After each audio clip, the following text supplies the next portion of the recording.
I love wilderness canoe camping, but my spring and fall are already booked with trips. That's where this trip comes in. Summer canoeing and beach camping was on the agenda for this 8-day wilderness canoe trip adventure to Big Tom Wallace Lake in southwestern Nova Scotia. Unexpectedly, I found myself without a partner on this planned adventure, so I decided to immerse myself into the world of solo paddling in a typical sink or swim fashion. This was a week of birds, beavers, beautiful beach camping, blueberries, and lots of relaxation and reading. Come along with me for this summertime canoeing adventure that has made me reconsider my belief that summer is not the time for camping.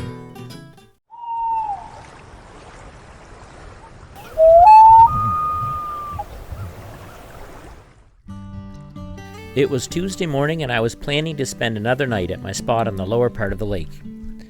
I got up early as usual, made a decaf coffee and had my breakfast.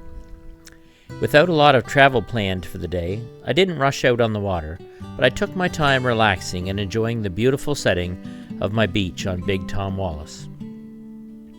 I had a good night overall. This site proved to be better than the beach campsite the first 2 nights, and I was looking forward to spending another night sleeping here. It was wonderful being able to sit around the fire the previous night, and I was hopeful that the fire ban would be lifted again for a second night. Other than continue to make my way through the 3 books that I brought with me on this trip, I had only one thing planned for the day. I wanted to explore the north shore of the lake in the lower part, where I was camping. I loaded some big rocks in the bow of the canoe for a counterweight, and I headed out on the water. This day, I found I could quite easily control the canoe, and I made good progress against the gentle breeze coming across the water. The sun was high and the sky was blue. It was going to be a good day out in the woods.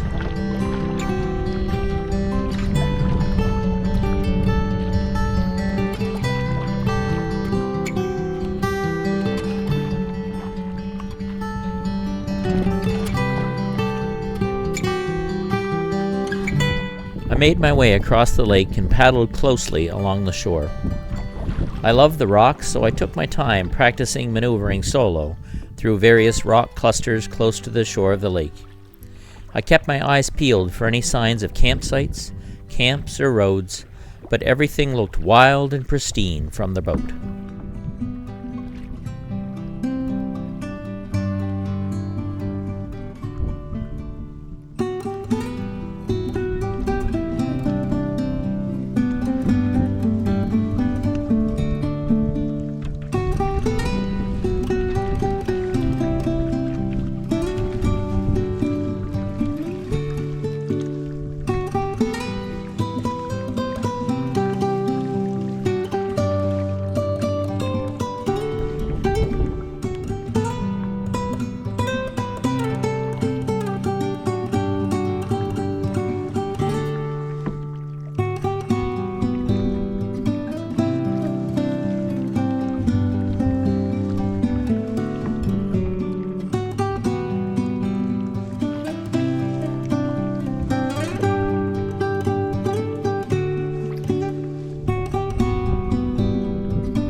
I came down in this cove here and saw this weird clearing or landing. Something looked odd about it, like I put in there, so I came down to investigate, and look what I found.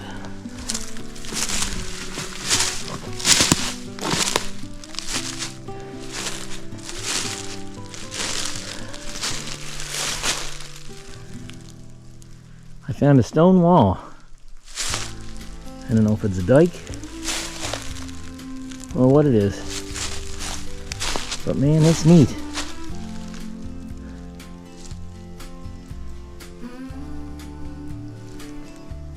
I can't imagine what it's for. It's got great big trees growing on top of it. It's been here a long time. I just walked over a little bit further. I found another stone wall. Wow.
It turned out to be an amazing morning for a paddle. In an unusual turn of events, the wind died out as the sun climbed higher. There was barely a cloud in the sky. This is the kind of thing that memories are made out of.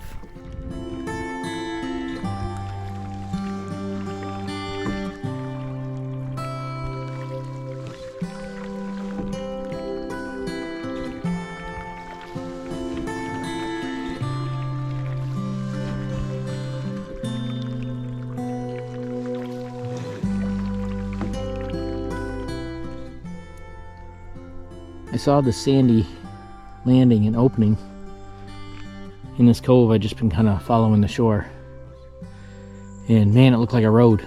So I pulled in and I just happened to check my GPS, and sure enough, it shows an old road right here. So it's been a long time since anything gone down it. I'm going to stomp up there and see if I can catch it. I think this is just the connector. The road ran parallel with the lake shore, so I'm going to just stomp up through the bushwhack there and see what I can find. The wind has died right out. It's beautiful and warm. I forgot my water/juice at the campsite, of course, because that makes good sense. I didn't put sunscreen on or bug spray. I'm well prepared. I wish my wife was here to look after me. That's what I need. I need somebody to look after me. On all seriousness, it's been a lovely, beautiful paddle. Oh, I can't believe that the wind has died out since I left, which is not the norm. It was blustery. It blew a little bit all night. It wasn't calm all night. But it's died right down. It's only half, not even half, I don't think, of what it was when I started out. Here's the road. There's so many trees down. I was right on top of it before I saw it. I couldn't follow the little connector because there's just trees down everywhere. So I decided to go up high ground, which looked better. Come up over the top. There I was, staring down into the road. Right here. It'd be pretty hard to traverse now. Still neat though.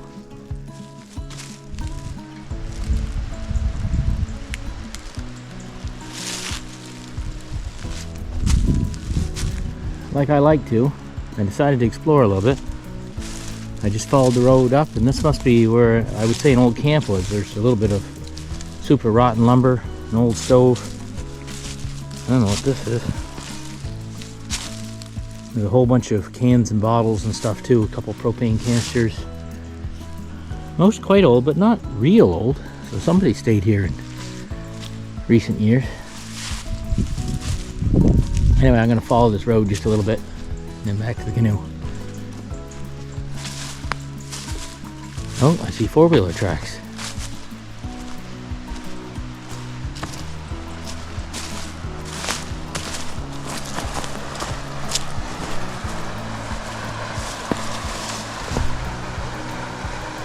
This one's bigger than the culvert. And the picnic table.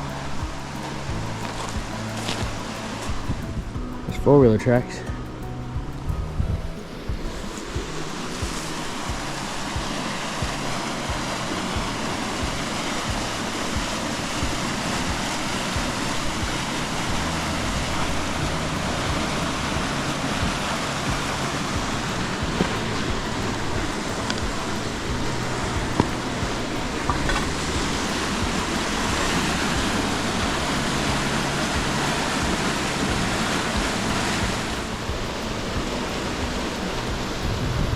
Wow.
Here's a few things I've learned so far in this trip.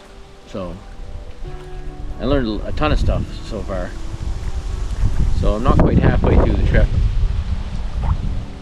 And I'm not really used to camping in the summer. So one thing I learned is that when you sit in the wind, doesn't matter the season, it's cold. So, and that makes it even worse if you don't have the sun on you. So if there's no sun and wind. So I've been surprised that I've been chilly. Here I am sitting with my sweater on because I'm sitting, I'm not doing anything. I'm sitting in the wind, and it's cold to just sit in the wind for a long period of time. I also learned that if there's no big agenda, any time is a good time for a nap. So I've enjoyed just laying down, and if the urge hits you, you just close your eyes and go to sleep. And that's been good. I've also learned how difficult it is for me to relax. I just like to be going and doing all the time, so it's been good to just kind of sit.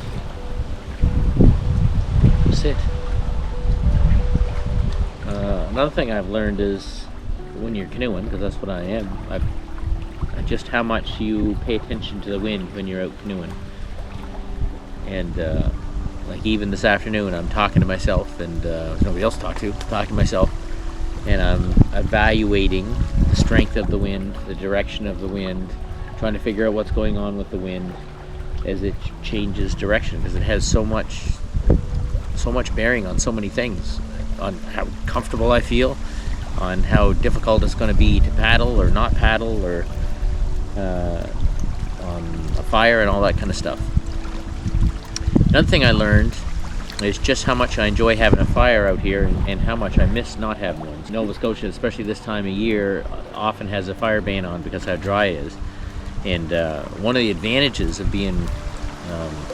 having an internet signal, which I have here, I have a great signal at this site. I have 4 bars on my phone and a strong internet signal, so I'm able to get the fire information. So my intention of this trip was not to have a fire at all, because I wouldn't know for sure. It's a $25,000 fine having a fire when you're not supposed to. But anyway, lo and behold, I got an internet signal. So last night the fire ban lifted, and I was able to have a restricted access, I guess you could say, from 7 p.m. to 8 a.m. I was able to have a fire, and it's exactly the same tonight, so I'm going to have a fire tonight. So I realize just how much I miss having a fire when I don't have one, how much I enjoy sitting around the fire, and I guess you could say passing the time, you know, staring into the fire, putting wood on the fire, gathering firewood. All those things are really important to me for part of camping. It was great to be able to do that last night. So tonight I plan at 7 p.m.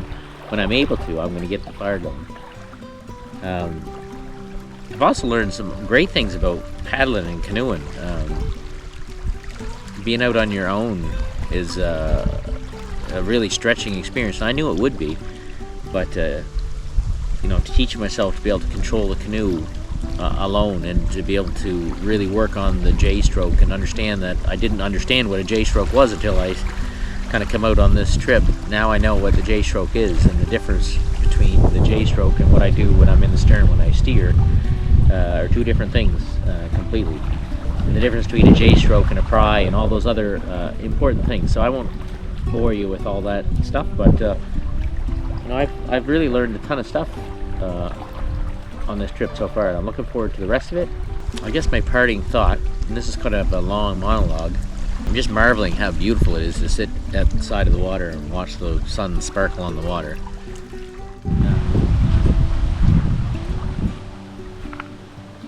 She's got some more wounds. I never knew if I would even use this canoe when I was working on it. Here I am out on a trip with it. I guess I'm going to use it. I knew it was going to get scratched if it get used.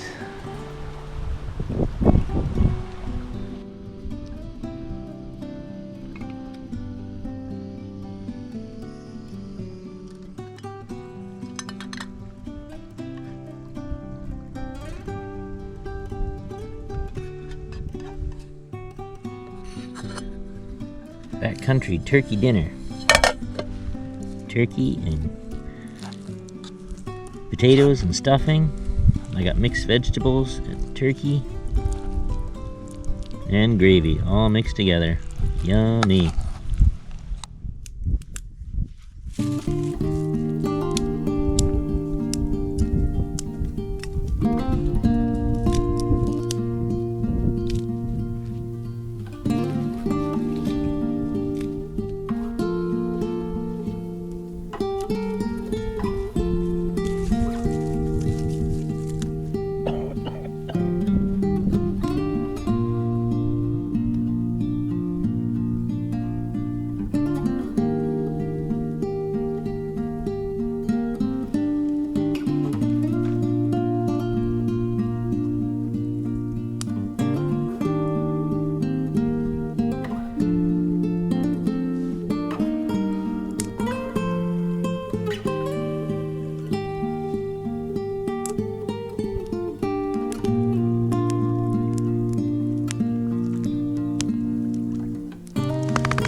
It had been a great day.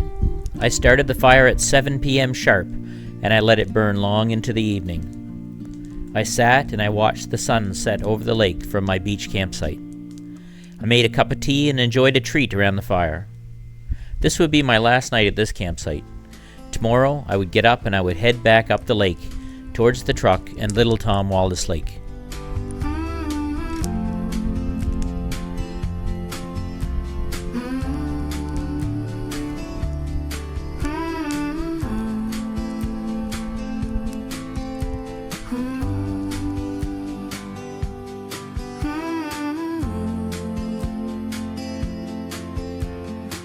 It was another good night of beach camping on Big Tom Wallace Lake, but Adventure and Aaron were calling me back up the lake.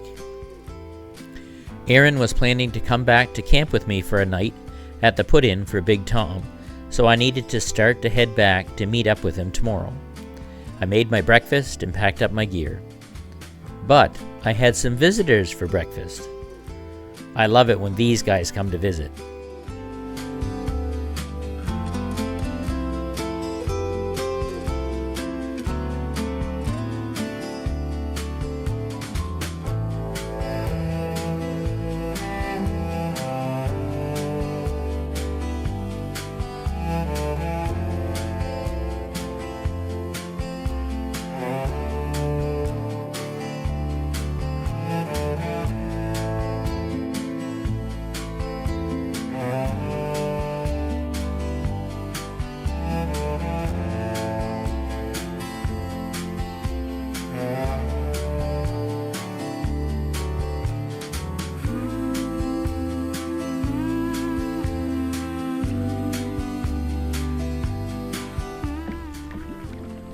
I made my way out on the lake, and it was beautiful. Calm conditions and the rising sun made for a spectacular meandering journey back up the lake. I had every intention of scoping out the large beaches on the north shore that were close to the middle of the lake, and I assumed that I would pick one to camp on. I was taking the leave no stone unturned approach to finding a good site for what would be my final night on Big Tom Wallace Lake. Wednesday morning. About 8:30.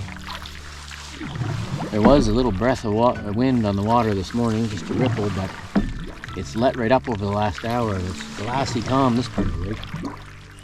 In fact, the more I look, the calmer it's gotten. Here's where the seagulls live and make a racket. Now it's been fun. They make a lot of noise and they fly around a lot. Gave a lot to watch. I call this Gull Island because this is where the seagulls hang out. And there's one up top. I'm going to disturb them one more time, and then we're going to move on back down the lake. There's 2 or 3 enormous beaches on the north shore of the lake that I'm going to probably camp on tonight.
Kind of made them mad now.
Once I got to the general area that I thought that I would like to camp, I began stopping and exploring the beaches.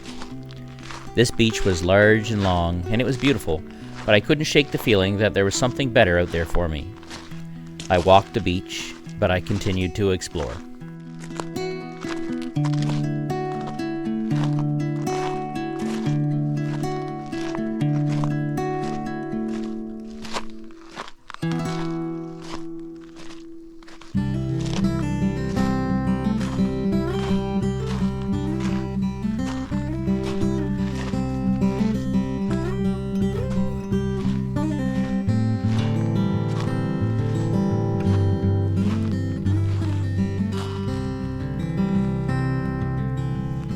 Deer tracks everywhere.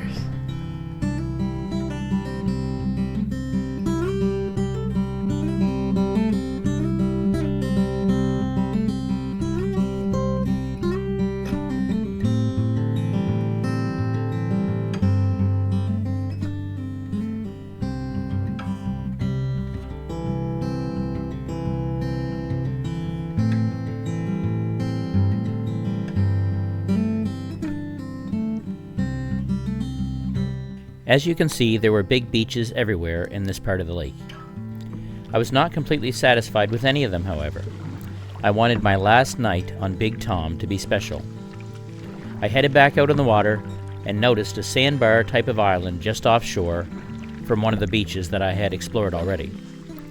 It looked like a pretty neat spot, so I decided to stop and check it out. Once I landed, I realized right away that it was a very unique spot with a few areas that could easily be used to camp on. I didn't know it yet, but this was going to be the place where I was going to have an amazing stay on Big Tom Wallace. I circled the island, and then I moved on to explore some more before making my final decision for the night.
I knew that I had found something special on Sandbar Island, but I still wanted to explore further, and it was still early yet.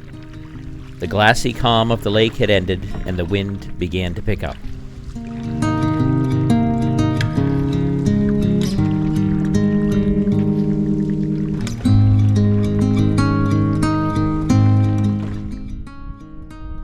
Well, here I am on Bird Turd Island.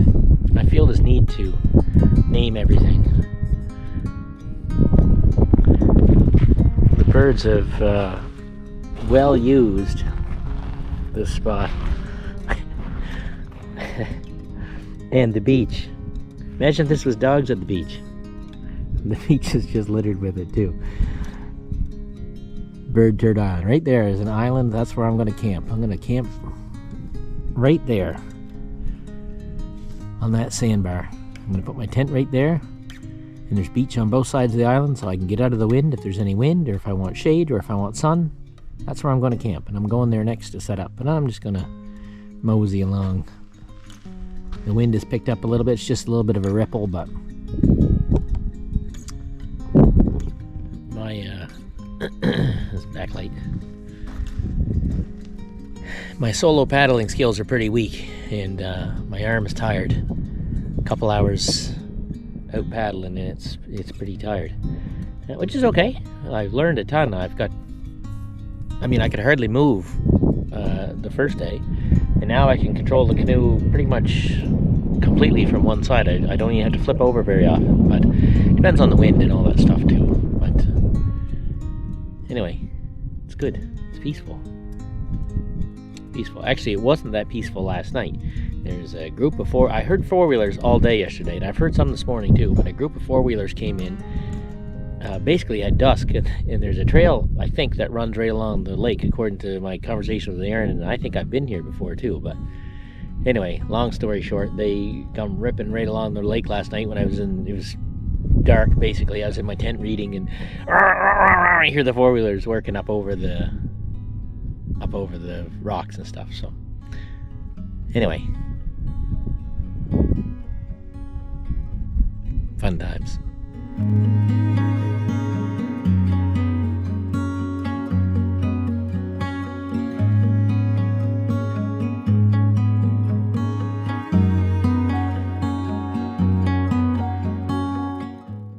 After Bird Turd Island, I played around a little more and stopped on another tiny, rocky sandbar island and looked around.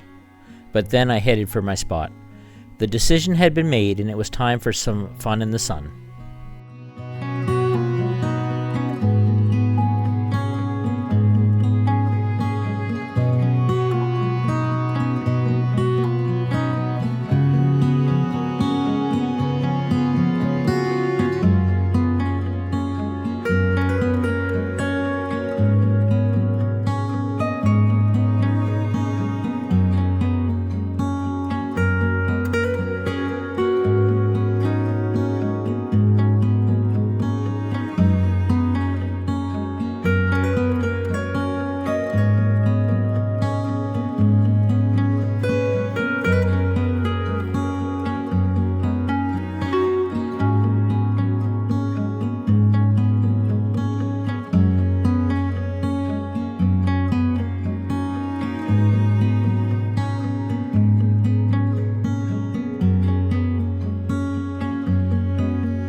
The wind had increased, but it had turned into a very warm day.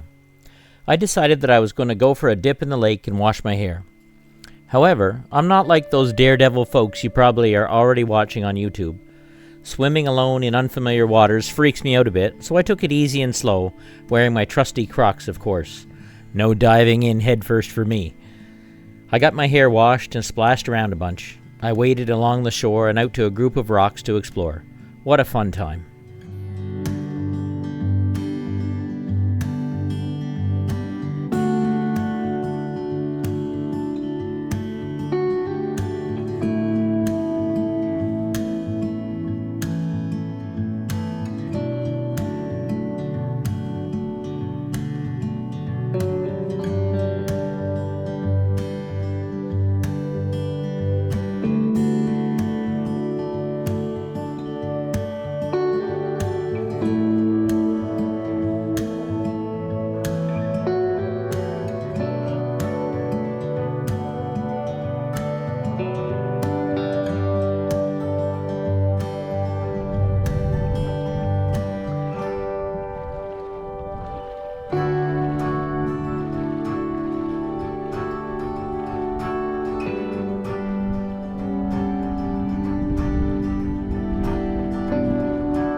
I had a wonderful afternoon relaxing on Sandbar Island, splashing around in the water, climbing on the rocks, marveling at the scenery, and reading.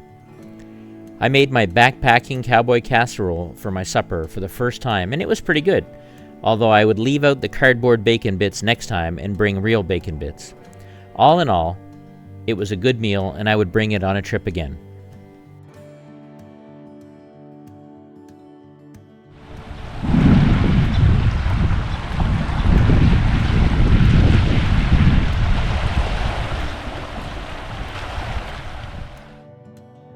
The fire ban was back on in Nova Scotia, so no campfire for Eddie tonight. The previous evening was actually the last day in many months where a fire was going to be allowed outside as the 2025 Atlantic Provinces drought set in full force. So, I sat around reading, evaluating the wind every 3 minutes, and watching the sun set over the lake. Today was the perfect summer camping day.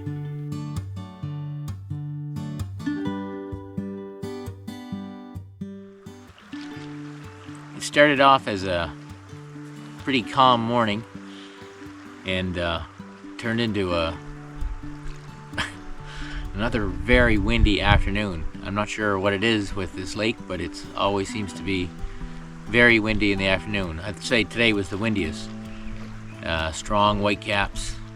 Of course, I'm farther down the lake, and I'm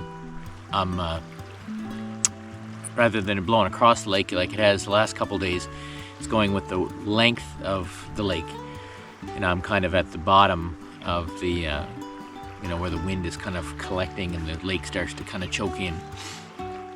Anyway, I had a lot of sun today too. I was out in the sun most of the afternoon and in morning too. I had lots of sunscreen on and I drank lots, but I'm feeling just a little bit off. I'm thinking that I got a bit too much sun, a little bit dizzy, even though I'm not dehydrated or anything like that. So I think I'm going to lay down before too awful long. The sun is just kind of setting there now, and I was really hoping to see something or tonight on some of these beaches. I'm out in the middle of the lake, and not the middle of the lake, I'm out in the lake, and the view all around the shore is pretty amazing. I was thinking, oh, I'll see something, but it's still windy, and although it has just the last few minutes, it's just died down a little bit. The white caps have gone, and I'd say it's going to blow out a certain amount, but anyway, I may retire early and just lay down in the tent. We'll see what happens. But anyway, it's been a good day, good relaxing day, but a lot of sun, a lot of sun. It was a warm afternoon.